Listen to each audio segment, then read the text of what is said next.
ومن يضلل فلا هادي له ونشهد أن لا إله إلا الله وحده لا شريك له ونشهد أن سيدنا وسندنا وحبيبنا ومولانا محمدا عبده ورسوله أرسله الله تعالى بالحق بشيرا ونذيرا وداعيا إلى الله تعالى بإذنه وسراجا منيرا أما بعد فإن أصدق الحديث كتاب الله وخير الهدي هدي محمد صلى الله عليه وسلم وخير الأمور عوازمها وشر الأمور محدثاتها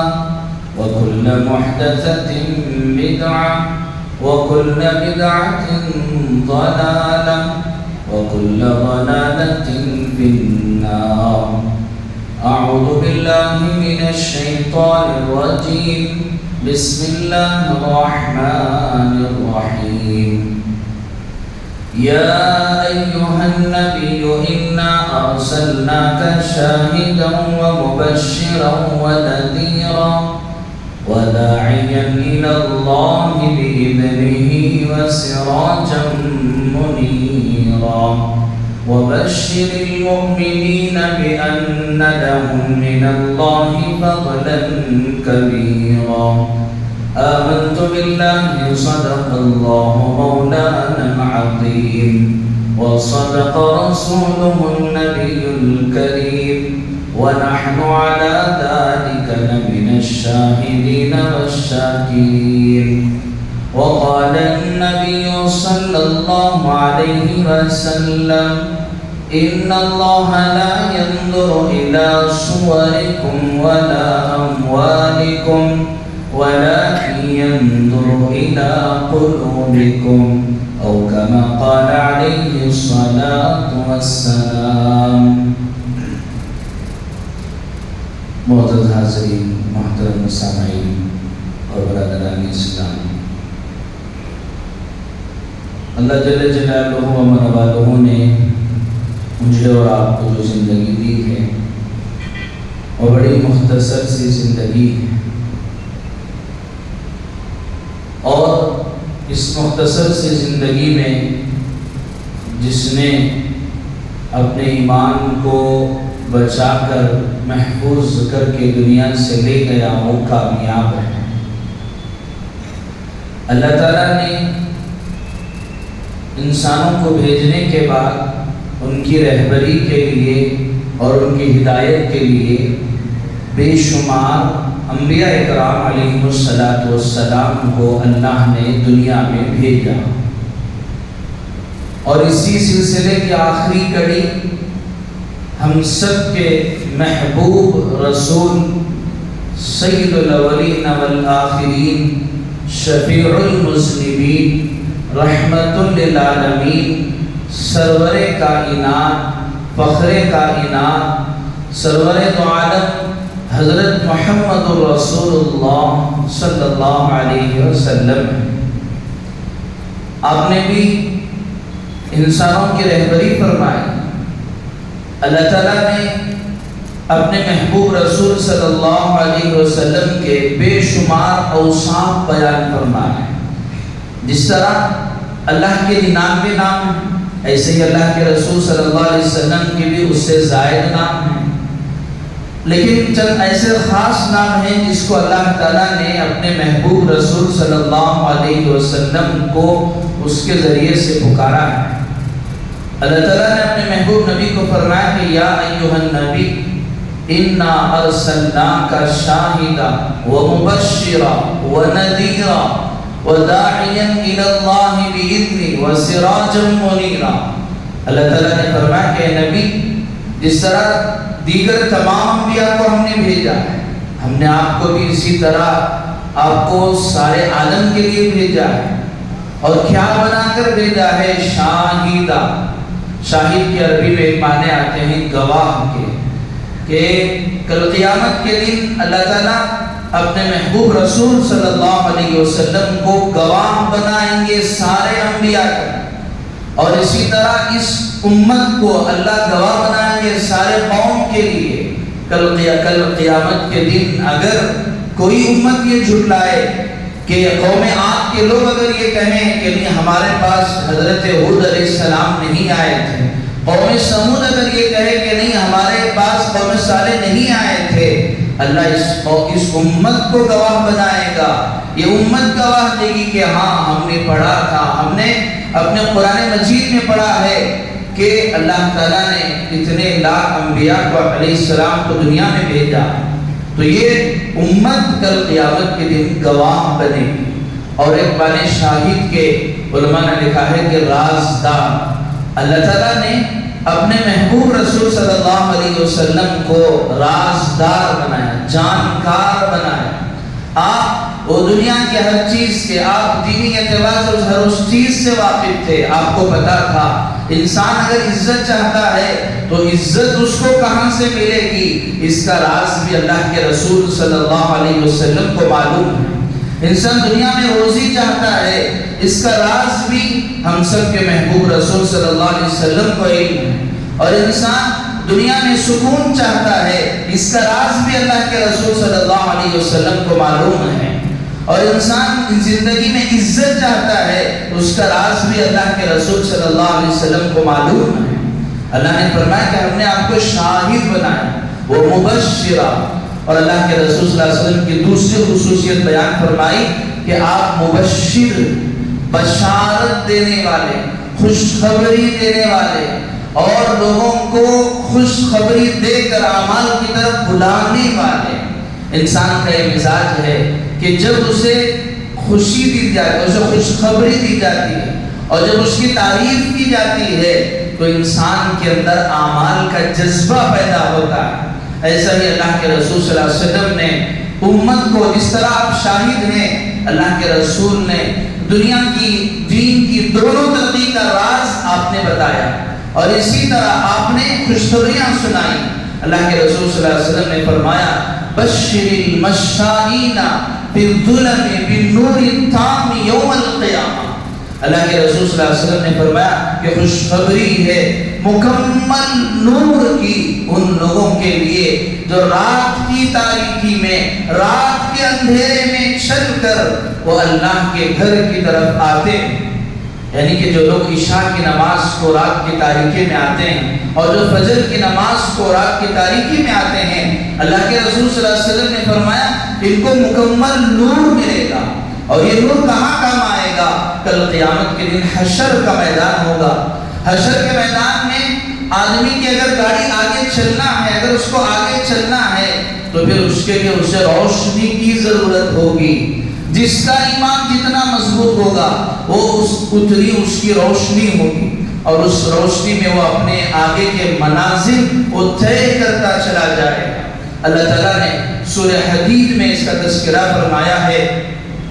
قیل ارجعوا وراءکم فانظروا نقتبس من نورکم قیل ارجعوا وراءکم فالتمسوا نورا۔ اللہ تعالیٰ اس حشر کے میدان کی وہ مثال قرآن مجید میں بیان فرمائی ہے کہ قیامت کا دن ہوگا، ایک انسان ایک کھڑا ہوا ہوگا، اس کی اندھیرا ہی اندھیرا ہے، اور وہاں اس کو آگے بڑھنا ہے تو وہ دیکھے گا کہ کوئی آدمی آ رہا ہے اور اس کے اندر ایمان کی روشنی ہے۔ وہ سوچے گا کہ چلو جب یہ روشنی آئے گی تو ہم اس کے ساتھ چلے جائیں گے۔ جس طرح ذرا ایک تصور کرے کہ ایک آدمی راستے میں جا رہا، اس کی گاڑی خراب ہو گئی، رات کی تاریکی ہے، اندھیرا ہے، اب رکا ہوا ہے کہ کوئی بھی آدمی آئے گا تو اس سے میں مدد مانگ لوں گا، اور راستے کے بلب سارے بند ہیں۔ اب وہ آدمی انتظار میں کھڑا ہوا ہے، اتنے میں ایک روشنی نظر آتی ہے، لگتا ہے کہ کوئی فور ویلر، کوئی سواری آ رہی ہے۔ انسان دیکھتا ہے، فوراً اس کی طرف ہاتھ آگے بڑھا کر کہتا ہے کہ بھائی رک جاؤ، مجھے تھوڑا آگے تک چھوڑ دینا۔ ایسے ہی کل قیامت کے دن حشر کے میدان میں وہ منظر ہوگا کہ آدمی کے اندر اگر اعمال نہ ہو اور اگر ایمان نہ ہو تو پھر وہ اس کے لیے اندھیرا ہی اندھیرا ہوگا۔ اسی لیے حدیث میں جو مثال بیان فرمائی گئی کہ کل قیامت کے دن جو آدمی ظلم کرے گا وہ ظلم اس کے لیے اندھیرے کی شکل میں ہوگا۔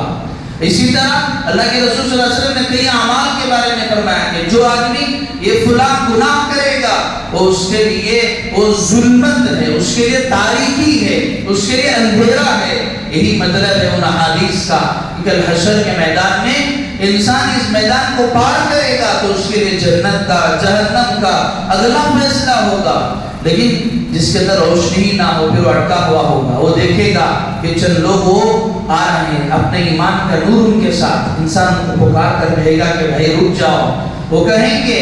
کہ جیسے ہی وہ رکیں گے وہ سوچے گا کہ میں اس سے فائدہ اٹھا لوں۔ اللہ فرمانے فَضُرِبَ بَيْنَهُمْ بِسُورٍ لَهُ بَابٌ، وہ روشنی وہ نور اور ان کے درمیان میں اللہ ایک دیوار قائم کر دیں گے اور اس سے نہیں جا سکیں گے، اور ان سے کہا جائے گا قِيلَ ارْجِعُوا وَرَاءَكُمْ فَالْتَمِسُوا نُورًا، جاؤ لوٹ کر جاؤ روشنی لے کر آؤ۔ روشنی ان کو وہاں نہیں ملے گی، کہاں ملتی؟ اللہ تعالیٰ فرمانے کو دنیا میں ملتی۔ اگر دنیا میں رہتے ہوئے عشاء کی فجر کی نماز کا اہتمام کرتے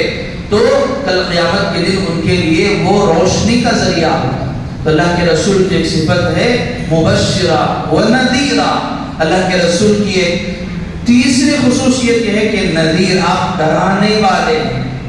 آپ دنیا میں آئے تو آپ نے صرف بشارتیں نہیں سنائی، آپ نے بشارتیں سنائی کہ آدمی اگر نماز کے لیے گھر سے نکل کر مسجد کی طرف ایک قدم بڑھاتا ہے اللہ اس کے ایک گناہ معاف کرتے ہیں، اور ایک قدم بڑھاتا ہے اللہ ایک نیکی اس کے نام اعمال میں لکھتے ہیں۔ اللہ کے رسول نے بشارتیں سنائی، وہیں اللہ کے رسول نے وعیدیں بھی سنائی۔ اللہ کے رسول صلی اللہ علیہ وسلم نے ارشاد فرمایا کہ دیکھو ظلم نہ کرو، کل قیامت کے دن اندھیرا ہوگا، جھوٹ نہ بولو، یہ جھوٹ تمہیں ہلاک و برباد کر دے گا۔ ہر جمعہ آپ کے سامنے عربی خطبے میں پڑھا جاتا ہے الصدق ینجی والکذب یہلک، کہ سچ انسان کو نجات دیتا ہے اور جھوٹ انسان کو ہلاک کر دیتا ہے۔ اللہ کے رسول نے وعیدیں بیان فرمائی، اور آگے اللہ کے رسول نے فرمایا کہ 3 عادتیں ایسی ہیں جس کے اندر وہ ہوں گی گویا کہ اس کے اندر نفاق ہے۔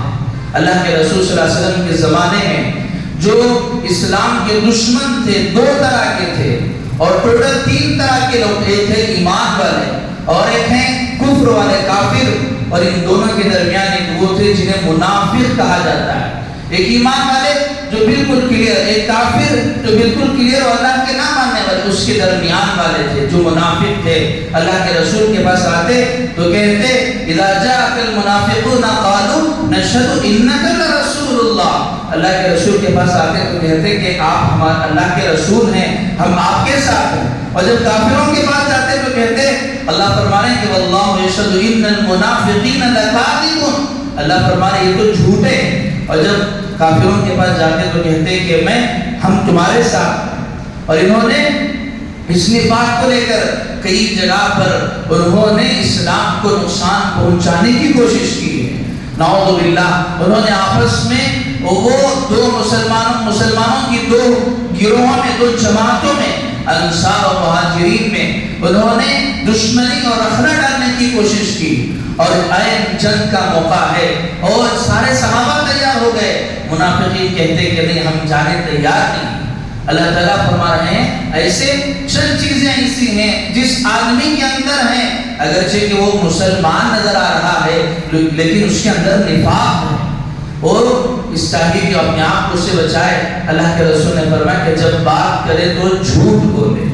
جب بھی بات کرے جھوٹ بولے بنا کسی وجہ کے، کہ چھوٹی چھوٹی باتوں پہ جھوٹ، ہر بات پہ جھوٹ، اور جب وعدہ کرے تو پورا نہ کرے، اور جب وہ قسم کھائے تو اس کو توڑ دے، اور جب اس کے پاس کوئی امانت انسان بھروسہ کر کے رکھتا ہے تو پھر وہ اس کو ضائع کر دے۔ فرمایا 3 چیز خصلتیں جس کے اندر وہ منافق ہے۔ اللہ کے رسول نے یہ وعیدیں سنائی کہ دیکھو اگر یہ عادتیں تمہارے اندر ہیں تو تم اس سے باز آ جاؤ، کہیں ایسا نہ ہو کہ یہ عادتیں تمہارے اندر اتنی پختہ ہو جائیں جس کی وجہ سے تمہیں ایمان سے ہاتھ دھونا پڑے۔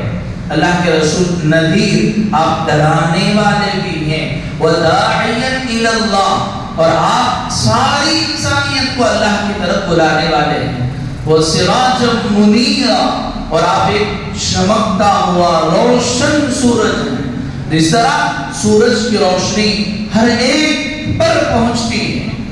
اور ہر ایک کے لیے ہے، ایسا نہیں ہے کہ سورج صرف انڈیا والوں کے لیے، دوسروں کے لیے نہیں، ایسا نہیں کہ سورج صرف مسلمانوں کے لیے، کافروں کے لیے نہیں، سب کے لیے۔ ایسے ہی اللہ کے رسول صلی اللہ علیہ وسلم کی روشنی، آپ کے ہدایت کی، آپ کے نور کی جو روشنی ہے وہ ساری انسانیت کے لیے۔ اور سورج سے لوگ نفع اٹھاتے، روشنی اس سے لیتے ہیں۔ چاند وہ سورج سے روشنی لیتا ہے، اور ایسے ہی ستارے وہ آسمان میں رہنے والے ستارے وہ چاند سے روشنی لیتے ہیں۔ اللہ کے رسول نے فرمایا کہ جس طرح اللہ تعالیٰ نے اپنے محبوب نبی کو فرمایا کہ آپ ایک چمکتا ہوا روشن سورج ہیں، اللہ کے رسول نے اپنے صحابہ کے بارے میں فرمایا اصحابی کالنجوم، کہ میرے صحابہ وہ ستاروں کے مانند ہیں، فَبِأَيِّهِمْ اقْتَدَيْتُمْ اهْتَدَيْتُمْ، کہ تم جس کی بھی اقتدا کر لو گے کامیاب ہو جاؤ گے۔ اور آگے اللہ نے فرمایا وَسِرَاجًا مُنِيرًا بَشِّرِ الْمُؤْمِنِينَ بِأَنَّ لَهُم مِّنَ اللَّهِ فَضْلًا كَبِيرًا۔ آگے اللہ تعالیٰ نے اپنے محبوب نبی کو جو دنیا میں بھیجا فرمایا کہ نبی جی آپ بتا دیجئے بشر المؤمنین، ایمان والوں کو خوشخبری سنائیے، بِأَنَّ لَهُم مِّنَ اللَّهِ فَضْلًا كَبِيرًا، ان کے لیے اللہ کی جانب سے بہت بڑا فضل ہے۔ فضل کسے کہتے ہیں؟ علماء نے کہا ہے، جو تشریح کی ہے، القرآن یفسر بعضہ بعضا، سورہ جمعہ میں جو جمعہ میں آپ کے سامنے آیت پڑھی جاتی ہے، یا ایھا الذین آمنوا اذا نودی للصلاۃ من یوم الجمعۃ فاسعوا الی ذکر اللہ وذروا البیع ذلکم خیر لکم ان کنتم تعلمون فاذا قضیت الصلاۃ فانتشروا فی الارض وابتغوا من فضل اللہ۔ اللہ نے یہاں بھی تذکرہ کیا اللہ کے فضل کا۔ اللہ کا فضل سے مراد مال ہے، اللہ کا فضل سے مراد وہ انسان کی دنیا ہے۔ اللہ تعالیٰ فرما رہے ہیں کہ بشر المؤمنین بأن لهم من اللہ فضلا کبیرا، نبی جی آپ خوشخبری سنائیے کہ ان کے لیے بہت ساری نعمتیں ہیں، ایمان والوں کے لیے وہ بہت ساری نعمتیں ہیں۔ اللہ کے رسول صلی اللہ علیہ وسلم نے یہاں ایک بہت بڑے فرق کو واضح کیا کہ اللہ کے رسول صلی اللہ علیہ وسلم جب اس دنیا سے آپ کے آنے سے پہلے جو حضرت عیسیٰ علیہ السلام اس دنیا میں موجود تھے، اور حضرت عیسیٰ علیہ السلام کے بعد سے لے کر اللہ کے رسول تک کوئی نبی نہیں، کوئی رسول نہیں آئے، لیکن اللہ کے رسول سے پہلے جو حضرت عیسیٰ علیہ السلام تھے، جو ماننے والے تھے، ان کے اندر ایک نظریہ تھا، ان کے ذہنوں میں یہ تھا کہ دین کا مطلب یہ ہے کہ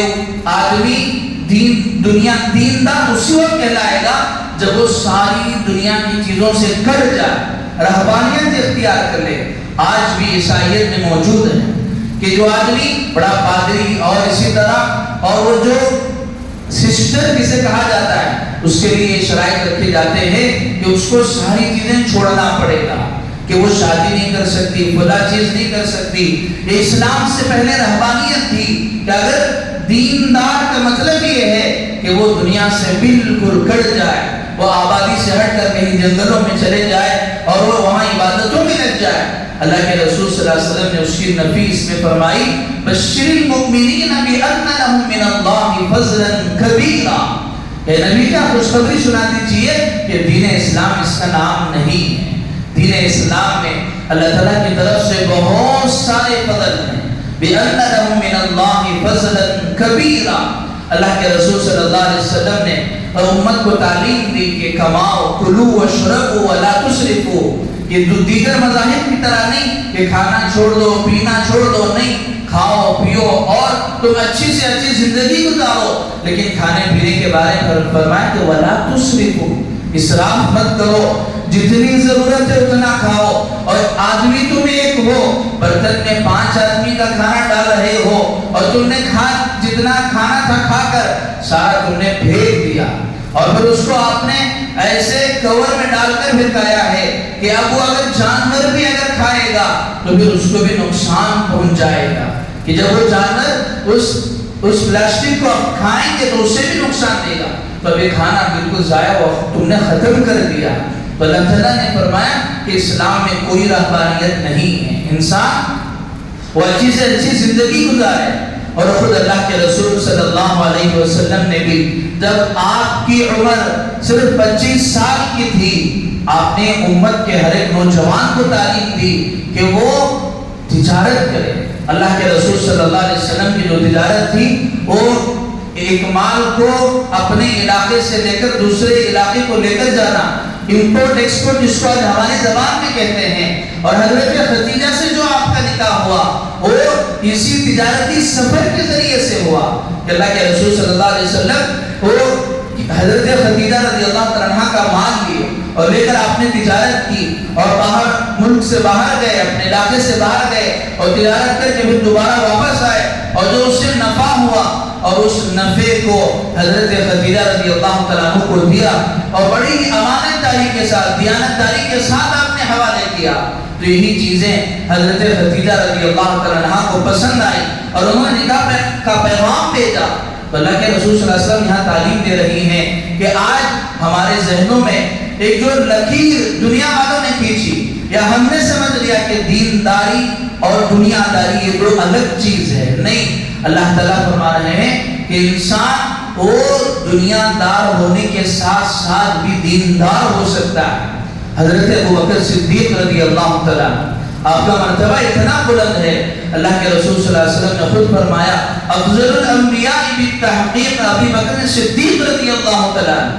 کہ اللہ تعالیٰ نے انسانوں کے درجے متعین کیے کہ لوگوں میں سب سے مقدس وہ حضرات انبیاء ہیں، نبی،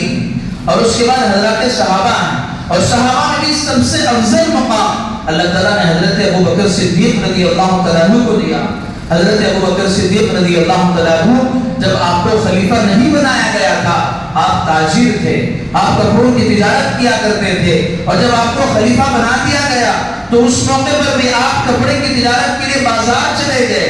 حضرت عمر رضی اللہ تعالیٰ عنہ نے دیکھا اور دیکھ کر کہا کہ آپ خلیفۃ المسلمین ہیں، آپ ایسے کیجئے کہ آپ امت کے مسائل کو سنبھالیے اور جائیے اور آپ خلافت کی ذمہ داری کو ادا کیجئے، آپ کو یہ بیت المال کے ذریعے سے آپ کو وظیفہ مقرر کیا جائے گا۔ کیوں؟ کیونکہ آپ تو یہ مسلمانوں کی فلاح و بہبودی کے لیے آپ کام کر رہے ہیں۔ اور پھر اس کے بعد حضرت عثمان غنی رضی اللہ تعالیٰ عنہ، آپ کا اتنا مقام، اللہ کے رسول صلی اللہ علیہ وسلم نے ارشاد فرمایا لِكُلِّ نَبِيٍّ رَفِيقٌ وَرَفِيقِي فِي الْجَنَّةِ عثمان، کہ جنت میں ہر نبی کا کوئی نہ کوئی دوست ہوتا ہے اور میرے جو دوست ہیں وہ حضرت عثمان غنی رضی اللہ تعالیٰ عنہ۔ حضرت عثمان غنی رضی اللہ تعالیٰ عنہ اتنا اونچا مقام، آپ کا جو مرتبہ ہے وہ حضرت عمر اور حضرت عمر کے بعد ہے، لیکن آپ عشرہ مبشرہ میں بھی ہیں۔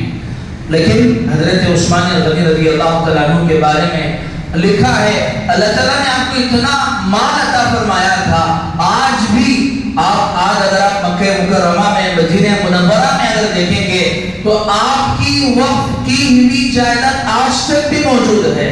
اور یہاں تک لکھنے والوں نے لکھا ہے کہ آج سعودیہ کے بینکوں میں آپ کے نام سے بھی آج بھی پیسے رکھے ہوئے ہیں اور آپ کی طرف سے وقف کردہ باغات آج بھی موجود ہیں جو حضرت عثمان غنی رضی اللہ تعالیٰ عنہ نے وہ وقف کیا تھا۔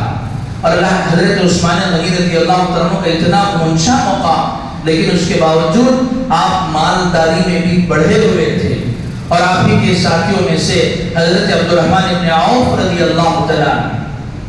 کہ ویسے تمام صحابہ میں اللہ کے رسول صلی اللہ علیہ وسلم نے مرتبے بیان فرمایا کہ سب سے پہلے ابو بکر ہیں، عمر ہیں، عثمان ہیں، اور پھر اس کے بعد حضرت علی رضی اللہ تعالیٰ عنہ مجمعین ہیں، اور پھر اس کے بعد آپ نے 10 صحابہ ایسے بیان فرمائے کہ یہ اللہ تعالیٰ نے، اللہ کے نبی نے انہیں دنیا میں ہی جنت کی خوشخبری سنا دی۔ ابو بکر فی الجنہ، عمر فی الجنہ، عثمان فی الجنہ، علی فی الجنہ، طلحہ فی الجنہ، زبیر بن عوام فی الجنہ، عبدالرحمن بن عوف فی الجنہ۔ اللہ کے رسول نے 10 صحابہ کے لیے جنت کی خوشخبری سنائی، اس میں حضرت عبدالرحمن بن عوف رضی اللہ تعالیٰ عنہ۔ لیکن آپ نے بھی وہ دنیا داری کو، مال کو آپ نے کمایا۔ جس وقت آپ مکہ مکرمہ میں موجود تھے اللہ تعالیٰ نے انہیں مال و دولت سے نوازا، لیکن جب ہجرت کر کے مدینہ منورہ آئے تو مسلمانوں کے لیے بڑی آزمائش تھی۔ جو کچھ انہوں نے کما کر کے رکھا تھا سب کچھ مکے میں چھوڑ کر دین کے خاطر مدینے کی طرف ہجرت کر گئے۔ اب جہاں آئے تو اللہ کے رسول صلی اللہ علیہ وسلم نے حضرات صحابہ میں مواقعات بھائی چارگی بنائی کہ یہ صحابی فلاں کے بھائی ہوں گے، ان کی جتنے بھی دیکھ بھال ہے وہ تمہیں کرنا ہے۔ ایسے ہی حضرت عبدالرحمن بن عوف رضی اللہ تعالیٰ عنہ کو بھی اللہ کے رسول نے ایک انصاری صحابی سے مواقعات کرائی۔ جب مواقعات کرائی تو انصاری صحابی نے کہا بتاؤ میرے ایک گھر ہے اور میں اس میں سے آپ اگر کہیں تو اس کا آدھا حصہ میں دیوار ڈال کے آپ کے لیے وقف کر دوں گا، میری 2 سواریاں ہیں آپ کے لیے 1 سواری دے دوں گا، اور میرا یہ تجارت ہے چاہے تو میں اس میں سے آپ کو دے دوں گا۔ حضرت عبدالرحمن بن عوف رضی اللہ تعالیٰ عنہ نے کہا کہ نہیں، مجھے کچھ نہیں چاہیے، بس آپ نے کہا کہ مجھے بازار بتائیے۔ آپ بازار کی طرف گئے اور آپ نے اس پنیر کی تجارت کو شروع کی، اور آپ کی تجارت اتنی بڑی علماء نے لکھا ہے کہ جس وقت آپ کا انتقال ہوا آپ کی 4 بیویاں تھیں، اور شریعت میں وہ بیویوں کے حصے بیان کیے گئے ہیں کہ اگر کسی شوہر کا انتقال ہو جائے اور اس کی بیوی موجود ہو تو اس کو نصف ملے گا، اس کو ربع ملے گا، اور اگر ساتھ میں اس کی اولاد ہیں، اس کے بچے بھی ہیں تو بیوی کو ثمن ملے گا، یعنی کہ چھوڑے ہوئے مال میں سے 8واں حصہ ملے گا۔ ایسے ہی جب حضرت عبدالرحمن بن عوف رضی اللہ تعالیٰ عنہ کا انتقال ہوا تو آپ کی بیویاں تھیں، آپ کے بچے تھے، تو آپ کے ایک بیوی کے 4 بیویوں کا جو ایک حصہ تھا ثمن 8واں حصہ وہ 4 بیویوں کو دیا گیا۔ تو علماء نے لکھا ہے کہ یہ جو ایک ہی حصے میں جو 4 بیویوں کو دیا گیا وہ ایک بیوی کو 350 کلو سونا ہر ایک کے حصے میں آیا۔ آج انسان وہ سونے کے صرف سکے دیکھتا ہے، سونے کا ڈالر دیکھتا ہے، لیکن حضرت عبدالرحمن بن عوف رضی اللہ تعالیٰ عنہ کو اللہ نے اتنی مال و دولت کی فراوانی عطا فرمائی تھی۔ علماء نے لکھا ہے کہ آپ کے پاس سونے کے وہ اینٹ نہیں بلکہ سونے کے سن موجود تھے۔ اللہ نے اتنا مال حضرت عبدالرحمن بن عوف رضی اللہ تعالیٰ عنہ کو عطا فرمایا، لیکن اس کے باوجود وہ عشرہ مبشرہ میں شامل ہیں۔ میرے عزیزوں، یہ واقعات عرض کرنے کا مقصد یہ ہے کہ آج ہم نے دنیا داری اور دین داری گویا کہ ہم نے اس کو ایک الگ رخ دے دیا کہ انسان آج ہمارے ذہنوں میں تصور، اگر آپ سے اگر سوال کیا جائے کہ دیندار کسے کہا جاتا ہے تو ہمارے ذہنوں میں صرف ایک 7 سے یا 10 چیزیں آ جائیں۔ دیندار کا مطلب وہ ہے کہ ایک آدمی نماز پڑھ رہا ہو، روزہ رکھ رہا ہو، حج کر رہا ہو، سر پہ ٹوپی ہے اور بدن پہ کرتا پاجامہ موجود ہے تو اس کہیں گے کہ یہ دیندار ہے۔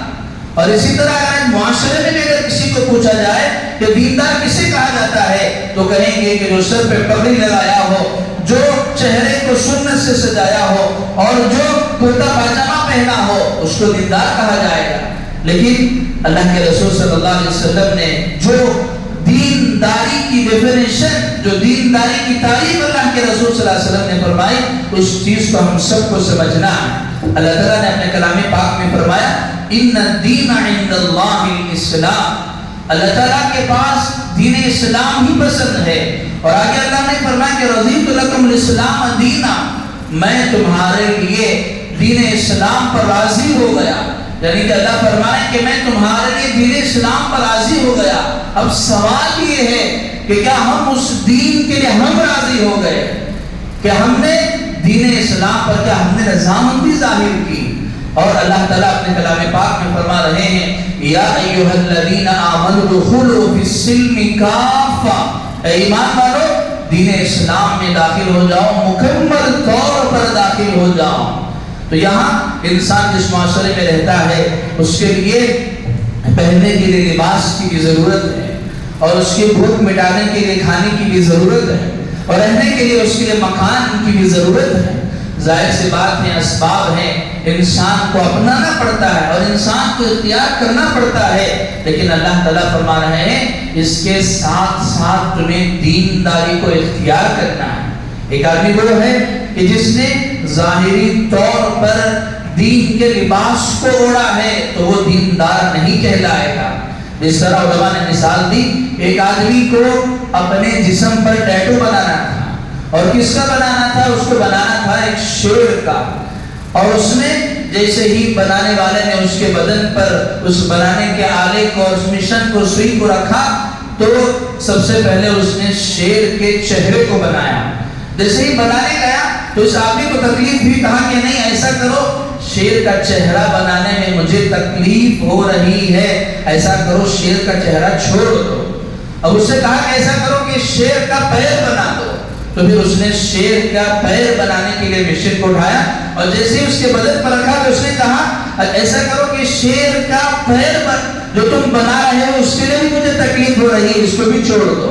اب پھر اس نے کہا کہ ایسا کرو اس شیر کے آنکھ بنا دو، اور جب وہ آنکھ بنانے کے لیے گئے تو کہا کہ نہیں اس میں بھی تکلیف ہو رہی ہے، اس کو بھی چھوڑ دو۔ پھر اس نے کہا کہ ایسا کرو شیر کا بدن بنا دو۔ جب بدن بنانے کے لیے گیا تو پھر اس نے کہا کہ ایسا کرو تکلیف ہو رہی ہے، ایسا ہی چھوڑ دو، اور کہا کہ آپ کا شیر بن کر تیار ہو گیا۔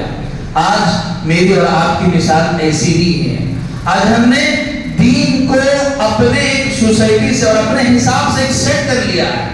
کہ دیکھو مجھے دین پر چلنا ہے تو میرے لیے جو آسانی سے مجھے چلنا لگے گا تو میں اس کو کہوں گا کہ یہ دین ہے، ورنہ وہ دین نہیں ہے۔ اور ہم نے ہر ایک حصے میں بانٹ لیا۔ ایک آدمی کے لیے وہ اپنے آپ کو دیندار بنا کر دکھانا اس کے لیے آسان ہے تو اس نے کہہ لیا کہ دینداری یہی ہے۔ ایک آدمی وہ ہے، آپ ہی سے اگر سوال کیا جائے، ایک آدمی وہ ہے جو نماز بھی پڑھتا ہے اور جو روزے بھی رکھتا ہے اور وہ نوافل کا بھی اہتمام کر لیتا ہے، لیکن ساتھ ساتھ وہ اپنے گھر والوں پر ظلم کرتا ہے اور وہ ساتھ ساتھ لوگوں کو دھوکہ بھی دیتا ہے اور ساتھ ساتھ وہ لوگوں کو تکلیف بھی دیتا ہے۔ اور ایک آدمی وہ ہے بظاہر اس نے اپنے لباس کو کرتا پیجامہ میں نہیں رکھا ہے اور وہ اتنا زیادہ نوافل کا اہتمام بھی نہیں کرتا ہے، لیکن ٹھیک ٹھاک فرائض پڑھ لیتا ہے، لیکن کسی کو تکلیف نہیں دیتا، جھوٹ نہیں بولتا، وعدہ خلافی نہیں کرتا اور اپنے گھر والوں کے ساتھ بھی اچھا ہے۔ اگر آپ ہی سے اگر سوال کیا جائے گا تو آپ ہی کہیں گے کہ یہ اس لگنے والے دیندار سے بہتر آدمی تو یہ بھلے عبادت کم کرتا ہے لیکن کسی کو تکلیف نہیں دیتا۔ لیکن آج ہمارے ذہنوں نے اپنے اندر خود ایک سیٹ کر لیا ہے کہ اس کا نام دینداری ہے۔ نہیں، اللہ کے رسول صلی اللہ علیہ وسلم نے فرمایا کہ دین وہ 100% چلنے کا نام ہے۔ عبادات، معاشرات، معاملات، اخلاقیات اور ایمانیات کا درجہ تو سب سے پہلے ہے کہ ہر مسلمان اپنے آپ کو یہ تصور کرے کہ میں جس معاشرے میں رہ رہا ہوں میں صرف ایک انسان بن کر نہیں، صرف ایک مسلمان بن کر نہیں، بلکہ میں اسلام کا تعارف کرا رہا ہوں، میں اسلام کو انٹروڈیوس کر رہا ہوں کہ لوگ اگر دیکھیں گے تو یہ نہیں کہیں گے کہ فلاں شیخ نے کہا، فلاں آدمی نے یہ کہا، وہ کہیں گے کہ دیکھو مسلمان نے یہ کہا، مسلمان نے یہ کیا۔ اگر تم بات چیت کر رہے ہو ایک سوسائٹی میں رہتے ہوئے، لوگوں کے درمیان رہتے ہوئے، اگر تم نے کوئی غلط بات کہی تو انسان یہ اپنے آپ کو تصور یہ کرے کہ میں اکیلا نہیں، میرے ساتھ اللہ نے ایک لیبل رکھا ہے کہ میں مسلمان ہوں، کہ اللہ تعالیٰ نے اسلام کی نسبت میرے ساتھ جوڑی ہے۔ تو ہر انسان یہ تصور کرے کہ میں صرف ایک آدمی نہیں بلکہ میں اسلام کی ترجمانی کر رہا ہوں، میرا بولنا بھی اسلام کے مطابق ہو۔ میں اگر مسجد میں بیٹھا ہوں تو میں تصور کر رہا ہوں کہ اللہ مجھے دیکھ رہے ہیں، اور میں نماز پڑھ رہا ہوں تو میں تصور کر رہا ہوں کہ مجھے نماز میں چوری نہیں کرنی چاہیے۔ یعنی کہ اللہ کے رسول نے فرمایا کہ بدترین چور وہ ہے جو نماز میں بھی چوری کر لے۔ مطلب صحابہ نے پوچھا اللہ کے رسول نماز میں چوری کیسے ہوگی؟ اللہ کے رسول نے فرمایا کہ رکوع اچھے سے نہ کرے، سجدہ اچھے سے نہ کرے۔ انسان جس طرح مسجد میں آ کر وہ جہاں دیکھنا ہے وہی دیکھتا ہے اور یہ سمجھتا ہے کہ مسجد میں بیٹھنا یقیناً دینداری ہے، ثواب کا کام ہے، وہ انسان یہ بھی تصور کرے اگر میں تجارت کے لیے غلے پر بیٹھا ہوں، دکان میں بیٹھا ہوں تو یہ بھی دینداری ہے، لیکن شرط یہ ہے کہ میں دین اسلام پر چلتے ہوئے وہ معاملہ کروں۔ علماء نے ایک مثال دی، ایک آدمی تھا کہ جس کو ایک دوسرے گاؤں جانا تھا، اس گاؤں کو جانے کے درمیان وہ ندی درمیان میں پڑتی تھی، اب وہ دوسرے گاؤں کو جانا تھا، کوئی مقدمہ تھا، درمیان میں ندی حائل ہو گئی تو اس کو جانا تھا تو لوگ ندی پار کر کے جاتے تھے، یہ بھی اس ندی کو پار کرنے کے لیے گیا تو دیکھا کہ جو ندی کے اندر جو طغیانی تھی وہ ایک دم بھڑکنے لگی۔ اب اس نے لوگوں سے، گاؤں والوں سے پوچھا کہ اگر اس طغیانی کو کم اگر ہونی ہے، کم اگر کرنی ہے تو اس کا حل کیا کرنا ہے؟ گاؤں والوں نے کہا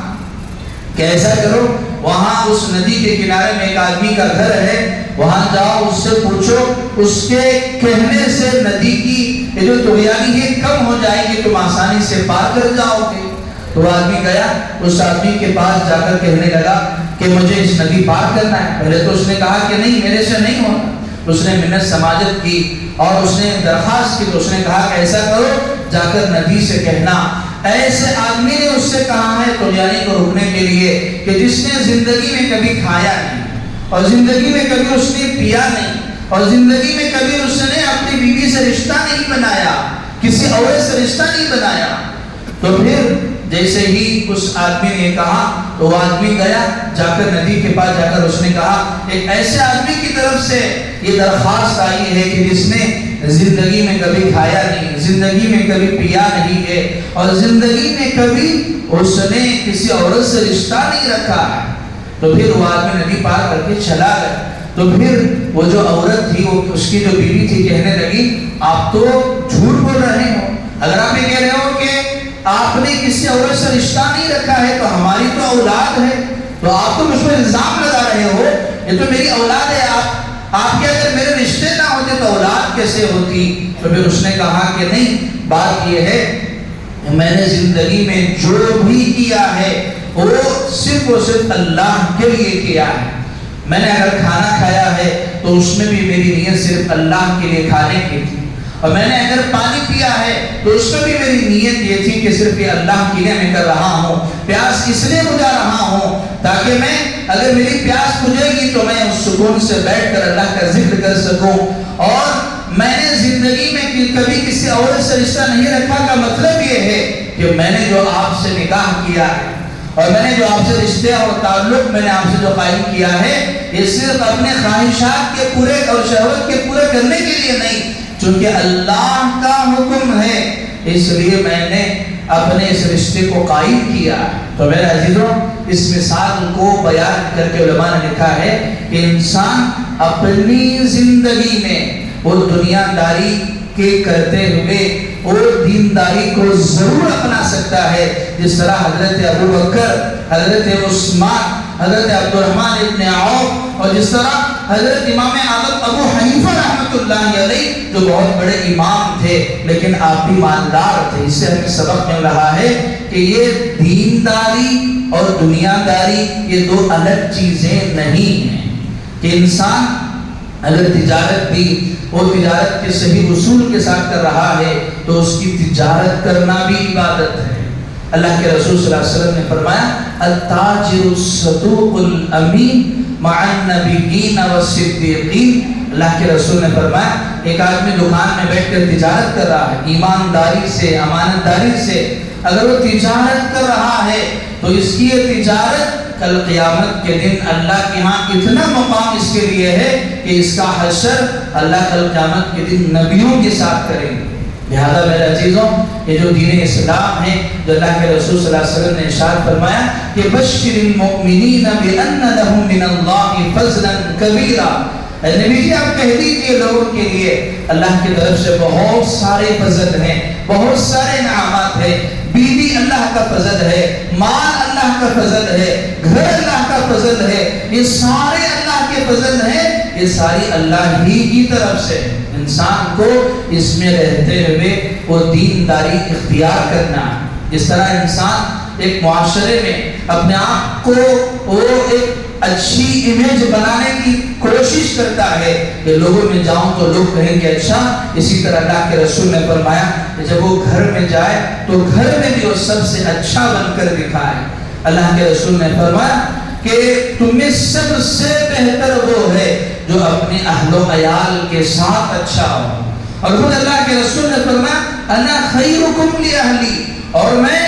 میرے اہلوں میں سب سے اچھا ہوں۔ کہ بیوی کے ساتھ آپ کا برتاؤ کیسا ہے، آپ دنیا والوں کے لیے بھلے آپ کا بڑا اونچا مقام ہو لیکن گھر میں آپ کے بیوی سے تعلقات صحیح نہیں ہیں، بات کرنے کا لہجہ آپ کو نہیں ہے، مال کا آپ کو گھمنڈ ہے اور آپ اس کے لیے وقت نہیں دے رہے ہیں اور آپ اپنے اولاد کی تربیت کا خیال نہیں کر رہے ہیں، تو آپ دیندار نہیں کہلائیں گے۔ اللہ کے رسول صلی اللہ علیہ وسلم نے اسی کو سمجھایا ہے کہ دینداری اور دنیا داری یہ دو الگ چیزیں نہیں ہیں۔ اس کو یہ دنیا والوں نے، خاص طور سے دیگر مذہب والوں نے جو یہ تصور دیتے ہیں کہ وہ فلاں جگہ پر مٹ میں فلاں جگہ رہتا ہے جس کا کام ہی صرف وہ مذہب کے لیے کام کرنا ہے، بھلے وہ اس کے آڑ میں چھپ کر ساری چیزیں کرتے ہو، یہ دنیا والوں کا تصور ہے۔ اور یہ دین کا تصور یہ ہے، اور دین کی حقیقت یہ ہے انسان دنیا داری کے ساتھ ساتھ وہ دین داری کو ضرور اپنائے۔ اسی لیے ایک شاعر نے کہا تھا کہ انسان چاہے وہ ہواؤں میں اڑے اور وہ بھولے پھلے لیکن وہ اللہ کی یاد سے غافل نہ ہو۔ انسان جہاں بھی رہے اللہ کی یاد سے غافل نہ ہو، یہی دین کا خلاصہ ہے، اور یہی قرآن کا خلاصہ ہے، اور یہی حدیث کا خلاصہ ہے۔ مجھے اسی کو بیلنس کرتے ہوئے مجھے اور آپ کو زندگی گزارنا ہے کہ ہمیں اللہ تعالیٰ نے دنیا دی ہے وہ ضرورت کے پورا کرنے کے لیے، اور دین وہ اپنے مقصد کو پورا کرنے کے لیے کہ ہم دنیا میں آئے ہی ہیں وہ اللہ کی عبادت کے لیے۔ ہمارا مقصد اللہ کی عبادت ہے، لیکن دنیا ضرورت ہے، ہم اس کو ضرورت کے حد تک رہتے ہوئے زندگی گزارنا ہے۔ اللہ سے دعا ہے اللہ مجھے بھی اور آپ کو بھی اس پر عمل کی توفیق عطا فرمائے۔ آمین۔ وآخر دعوانا ان الحمد للہ رب العالمین۔